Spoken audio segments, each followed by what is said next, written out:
8 தொகுதிகள் உடன்பாடு. திமுக கூட்டணியில் இணைந்தது தேமுதிக. நல்லபடியாக முடிந்த கூட்டணி ஒப்பந்தம்.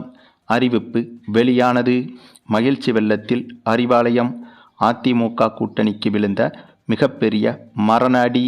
அதாவது கன்னித்தீவு கதை கூட ஒரு நாள் முடிவுக்கு வந்துவிடலாம். ஆனால் தமிழக அரசியலில் இருக்கும் இந்த தேமுதிக கட்சியின் கூட்டணி அறிவிப்பு என்பது எப்போது முடிவுக்கு வரும் என்ற எதிர்பார்ப்பு தமிழக மக்களிடையே நீண்டு கொண்டே வந்தது.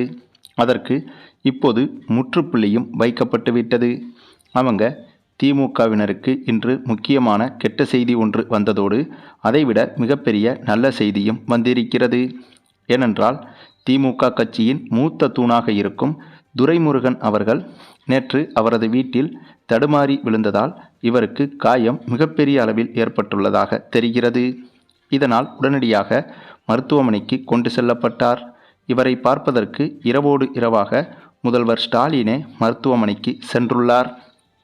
ஆகவே முதல்வர் ஸ்டாலின் அவர்களே இரவோடு இரவாக அவசரமாக துரைமுருகனை பார்க்க செல்லும் அளவுக்கு துரைமுருகனுக்கு கடுமையான காயம் ஏற்பட்டிருக்கிறது என்பதை புரிந்து கொள்ள முடிகிறது. திமுகவின் நம்பர் 1 மூத்த தலைவராக இருக்கும் இவருக்கு இப்படி ஒரு நிலைமை வந்தது என்பதை திமுகவினரை அதிர்ச்சியடைய வைத்துள்ளது.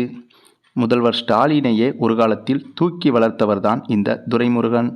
துரைமுருகன் அரசியல் செய்து வரும்போது இப்போது இருக்கும் முதல்வர் ஸ்டாலின் கைக்குழந்தையாக இருந்திருக்கிறார். அந்தளவுக்கு திமுகவில் பல தலைமுறைகளாக இருந்து வரும் ஒரே தலைவர் துரைமுருகன் மட்டும்தான். அப்படிப்பட்ட திமுகவின் முக்கிய தூணாக இருக்கும் துரைமுருகனுக்கு இப்படி ஒரு நிலைமை ஏற்பட்டுள்ளது என்பதை ஒட்டுமொத்த திமுகவினருக்கும் பெரும் அதிர்ச்சியை ஏற்படுத்தியுள்ளது.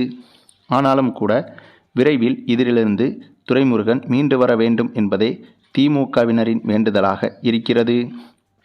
ஆகையால் இன்றைய தினம் திமுகவுக்கு இப்படி ஒரு அதிர்ச்சி செய்தி வெளியானதை தொடர்ந்து உடனடியாக மற்றொரு மகிழ்ச்சி செய்தியும் வெளியாகியிருக்கிறது. அது என்னன்னா, தமிழகத்தில் தற்போது சட்டமன்ற தேர்தலுக்கான பரபரப்பு என்பது அனைத்து கட்சிகளுக்கும் தொற்றிக்கொண்டுள்ளது. திமுக, அதிமுக, விஜயின் கட்சி போன்றவைகள் இந்த தேர்தலை நோக்கி பல திட்டங்களை தீட்டி வருகிறது. அதிலும் முக்கியமாக திமுக கட்சியும் அதிமுக கட்சியும் தமிழகத்தில் இருக்கும் மற்ற கட்சிகள் அனைத்தையும் தங்களது கூட்டணிக்குள் கொண்டு வருவதற்கு பல முயற்சிகளை எடுத்து வருகிறது. அந்த வரிசையில் அதிமுக கூட்டணிக்கு சில கட்சிகள் ஏற்கனவே சென்றுவிட்டது. திமுக கூட்டணிக்கும் சில சிறு கட்சிகள் சென்றிருக்கிறது. அதை தவிர்த்து ஏற்கனவே இருக்கும் கட்சிகள் திமுக கூட்டணியில்தான் நீடிக்கிறது. மேலும் இப்போது வரை திமுக அதிமுக கூட்டணிகளுக்கு செல்லாத கட்சிகளும் இருந்து வந்தது. அந்த பட்டியலில் திமுக அதிமுக கூட்டணிக்கு செல்லாத ஒரு கட்சியாக தேமுதிக கட்சி இருந்து வந்தது.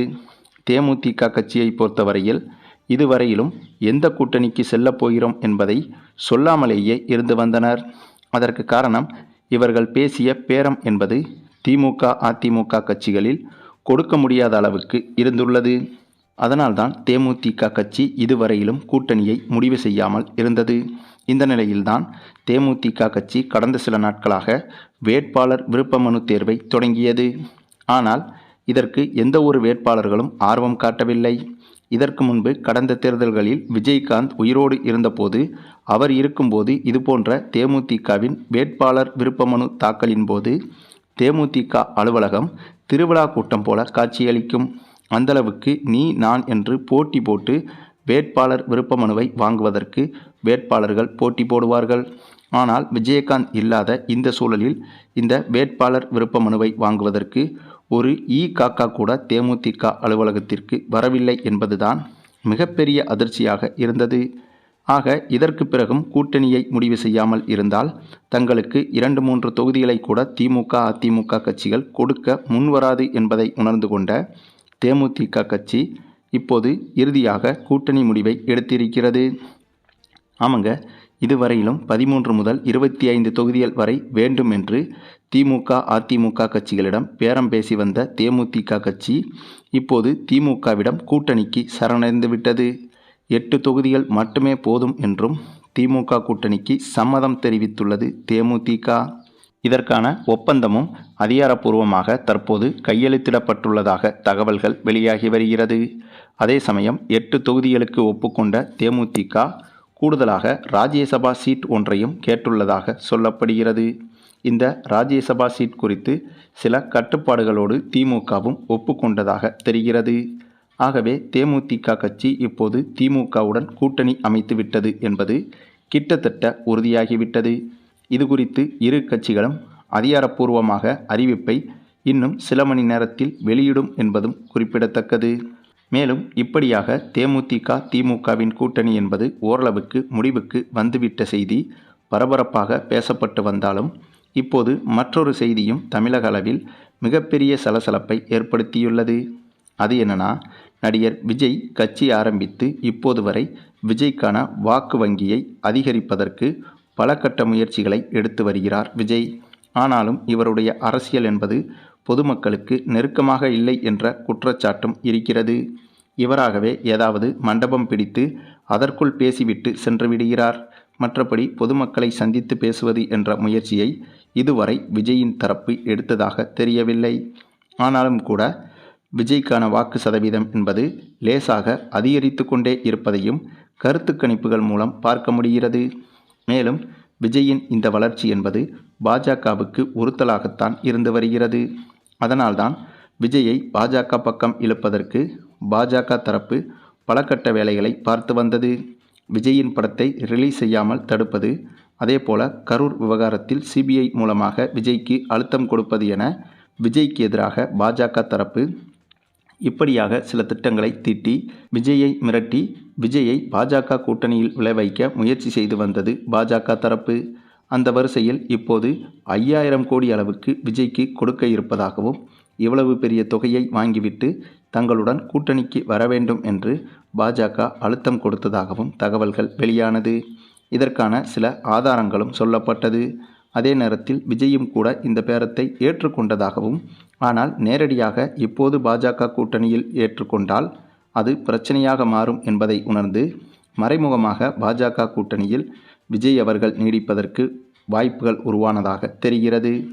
மேலும் ஒருவேளை பாஜக கூட்டணியில் விஜய் தரப்பு நேரடியாக கூட்டணி போடவில்லை என்றாலும் கூட இந்த சட்டமன்ற தேர்தல் முடிந்த பிறகு விஜய்க்கு ஒருவேளை 5 தொகுதிகளுக்கு மேல் வெற்றி பெற்று அந்த 5 தொகுதிகளின் வெற்றியை கையில் வைத்திருந்தால், அப்போது தொங்கு சட்டமன்றம் ஏற்பட்டால் விஜய் தரப்பு பாஜகவுக்கு ஆதரவு கொடுத்து, அதாவது அதிமுக கூட்டணிக்கு தங்களது ஆதரவை கொடுத்து அதிமுக கூட்டணியை ஆட்சி அமைக்க விஜய் தரப்பு முடிவு செய்துள்ளதாக சொல்லப்படுகிறது. இப்படித்தான் மறைமுகமாக பாஜகவுக்கு விஜய் தரப்பு ஒத்துழைப்பு தருவதாக பேசப்பட்டுள்ளதாக தெரிகிறது.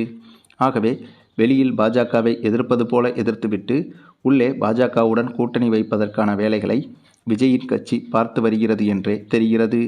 இதற்கான 5000 கோடி வரையிலும் பேரம் பேசப்பட்டிருப்பதாகவும் சொல்லப்படுகிறது. ஆக மொத்தம் விஜயின் அரசியல் என்பது மோசமாக இருந்தாலும் கூட, அதாவது விஜய்க்கு பொதுமக்களை சந்தித்து அரசியல் செய்ய தெரியவில்லை என்றாலும் கூட, விஜய் மீதான நம்பிக்கையில் பொதுமக்கள் இவருக்கான வாக்கு வங்கியை அதிகரித்து கொண்டே வருகின்றனர். அதை சமீபத்தில் வெளியாகும் அனைத்து கருத்து கணிப்புகளிலும் பார்க்க முடிகிறது. அப்படி இருந்தும் கூட அதை சரியாக பயன்படுத்தி கொள்ளாமல் 5000 கோடிக்கு ஆசைப்பட்டு பாஜகவிடம் விஜயின் கட்சியை அடகு வைக்க விஜய் தரப்பு முடிவு செய்து விட்டதாக தெரிகிறது. ஆக இந்தளவுக்கு ஒரு முடிவை எடுத்திருக்கும் விஜய்க்கு ஓட்டு போடுவதை விட சீமானுக்கு ஓட்டு போட்டு விடலாம் என்று சமூக வலைதளங்களில் சிலர் கூறி வருகின்றனர். சரி, நீங்கள் சொல்லுங்கள், விஜய் எடுத்திருக்கும் இத்தகைய முடிவை பற்றியும், அதேபோல திமுக கூட்டணியில் வந்திருக்கும் தேமுதிக கட்சியின் முடிவை பற்றியும் நீங்கள் என்ன நினைக்கிறீங்கன்னு உங்களுடைய கருத்துக்களையும் கமெண்டில் தெரிவிங்க. மேலும் இந்த வீடியோ பிடிச்சிருந்தா லைக் பண்ணுங்கள், மற்ற அனைவருக்கும் ஷேர் பண்ணுங்கள், மறக்காமல் நம்ம சேனலை சப்ஸ்கிரைப் பண்ணுங்கள்.